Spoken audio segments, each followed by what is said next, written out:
Almost anything you can make more productive will by default potentially become more sustainable. And how are you going to deliver productivity? It's really through technology modernization. And I think there's a big data element of that, of course, but not just a data element of modernizing tech. It's kind of all underpinned by cybersecurity. A productivity discussion and a technology modernization discussion almost all the time is also a sustainability discussion, and is almost all the time got a cybersecurity element to the discussion.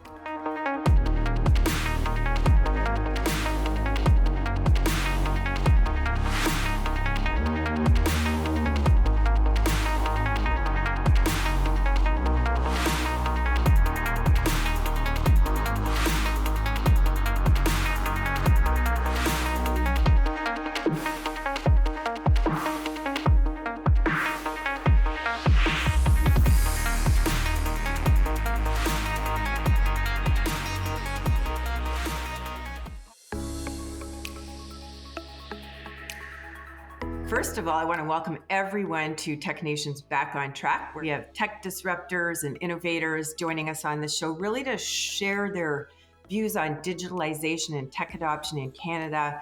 And, really, what does that mean in terms of our global competitiveness? Today, we have no shortage on disruptive topics. And here to speak with us about that is Dave McCann, president of IBM. Just a little bit about your background, Dave. Dave leads thousands of IBMers across the country who enable clients to really harness the power of all kinds of technology, from hybrid cloud to AI, a topic we're going to be talking about today, to other emerging technologies. And you have more than 14 years of consulting and business management at IBM, which is phenomenal. I think I read that you've led a cognitive consulting business practice at IBM, which sounds really, really interesting. We're going to jump right in and do a lightning round. And what I want to do is give you two topics, but you pick one and the first thing that comes to mind. So out of these two topics, innovation in Canada or the talent crisis, you get to pick. I'll do innovation in Canada, and I will pick generative AI. I think it's the topic of the day, the topic of the month, the topic of the year. Of the century. Of the century everyone's talking about, so why not start there? Let me lead up to that for you, because I think it really is important. And just for the audience, I'm sure everybody's heard, but 100 million users in 8 weeks is what ChatGPT, fastest consumer product on the planet. KPMG just came out with a generative AI adoption index. Apparently 1/5 or 20% of all Canadians are already hanging out on possibly ChatGPT or Bing or one of the other sites. I know I've been hanging out there. And we know that workers are finding that it helps them save time. It certainly enables sifting through volumes of data. I know in the legal sector, it's certainly being looked at as a real work volume enabler. So it's really revolutionizing business, but also the educational system, other sectors. But here's the thing, there are concerns both legally and ethically. So what I do want to hear about your perspective on generative AI, but also some of those other discussions that are coming out of this entire topic. Okay, well, listen, I got lots to share on the topic. I'm excited to start there because I do think, Angela, we're kind of at this unique moment, and we talk about these unique inflection points in technology, every once in a while. And I really see this as one of a once in every 10-year type of moment, if you will, or maybe even more than that. So you went from a place where AI isn't a new thing. AI is being used by some enterprises. Some are getting value. Some are doing a lot of work, but it's not yet at a place where everyone's using it. Then all of a sudden you have a mass amount of people around the world and a mass amount of Canadians rapidly touching it, seeing how easy it is to use, and getting a tremendous amount of value in a really, really accelerated period of time. And then, let's take it a little bit further, which is, okay, it's great that they know about it. They're talking about it. They probably, similar to yourself, tried it out and saw how amazing some of the new technology is. The question really becomes, should I start using it? And I think that's where the moment's even more impactful, because as you go around the world right now and you go around the country, every organization's thinking about productivity. And every organization's thinking about growth in terms of what they need to do and understanding where we are as a country with very low unemployment and access to skills continuing to be very difficult. We need to leverage technology to find ways of doing things differently.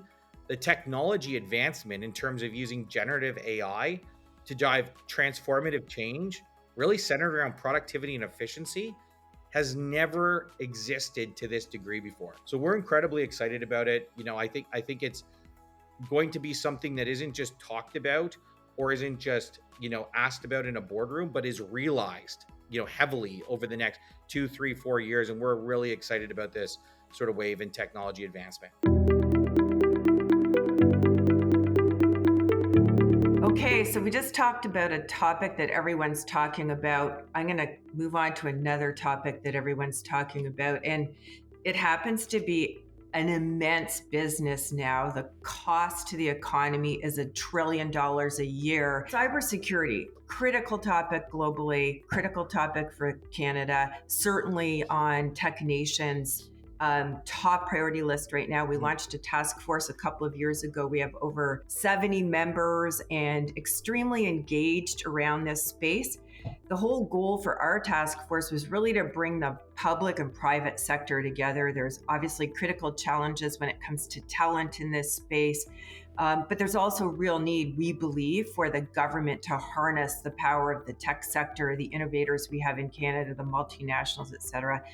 Just to summarize some interesting stats, this is incredible. Right now, the Canadian Cybersecurity Centre has put the average cost of a data breach in Canada at $6.3 million, 280 days for a company to even determine they've been hacked, which is kind of terrifying if you think about it. And then just the other day, the CSE, the Cyber Security Establishment, announced 6.3, same number again, but 6.3 billion malicious actions against the government daily. So really want to hear from you, Dave, in terms of, I know you guys are investing significantly in cybersecurity. You have a phenomenal partnership with the University of Ottawa and the Cyber Range, but certainly as well your skills first strategy. So tell me all about it in terms of IBM's investment in space here.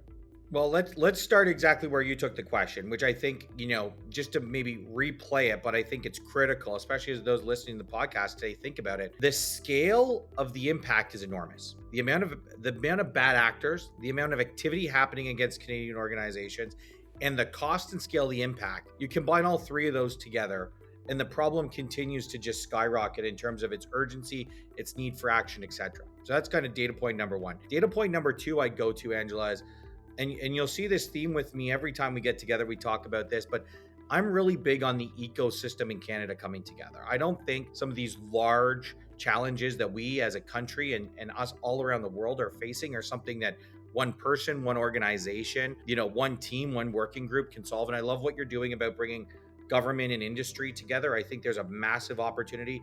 I know the collaboration in Canada is happening, but there's a lot more that they can do. You think about what CSIS knows, what the government knows, what private sector knows, and can all that be shared in real time every day amongst each other to make sure every organization is best prepared to handle a cyber incident? I think there's a lot of opportunity for growth in that space. Skills are at the heart of the challenge. I think you brought that up in a really great way.